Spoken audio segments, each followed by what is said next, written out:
जय महाराष्ट्र मित्रांनो, मी प्रतीक. सध्या आपण आहोत पिंपळगाव वसून टोमॅटो मार्केटमध्ये. मित्रांनो, टोमॅटो मार्केटमध्ये विविध प्रकारच्या व्हरायटींचे माल येत असतात, जसं की आर्यमान झालं, शाहू झालं, सिजेंटा 108, 2048, 2174 अशा अनेक व्हरायटींचे माल येत राहतात. पण मोस्टली आर्यमान आणि सिजेंटा 108 या दोन व्हरायटींचे माल जास्त असतात. एकूण मालाच्या जवळपास मित्रांनो 80 ते 85% माल हा सिजेंटा 108 आणि आर्यमानचं या दोन्ही व्हरायटींचे येत असतं मार्केटला.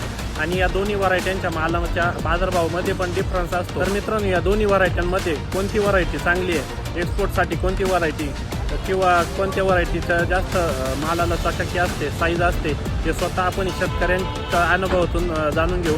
स्वतः शेतकऱ्यांचा अनुभव काय आहे या दोन्ही व्हरायट्यांबद्दल आपण व्हिडिओ मार्फत जाणून घेऊ. व्हिडिओ पूर्ण बघा. 108 आर्यमानच्या तुलनेत कशी व्हरायटी?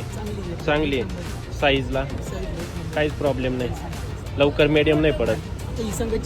सोबत लागवड आहे ही आर्यमान आहे 108 का?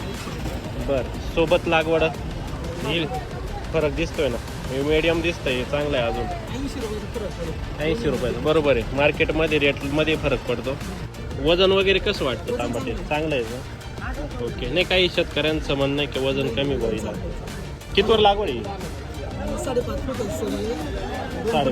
2 फुटावर लागवड आहे. झिगझॅग आहे, झिगझॅग पद्धत आहे का? 15 उकुड आहे का? चांगलं आहे ना, साईज अजून चांगली आहे ना. चालू व्हायला किती दिवसात चालू होती?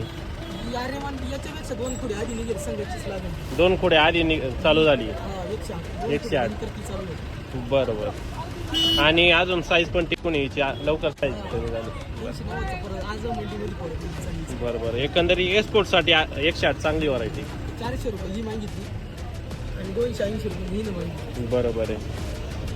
फक्त लागवड थोडीशी मोकळी पाहिजे ना? 6 फुटाची लागवड. 6x2ची. Okay, thank you. तर मित्रांनो, तुमच्या शेतामध्ये तुम्ही कोणत्या व्हरायटीचे प्लांटेशन केलेले आहे मला कमेंटमध्ये नक्की सांगा व आपल्या शेती कट्टा पेजला नक्की फॉलो करा.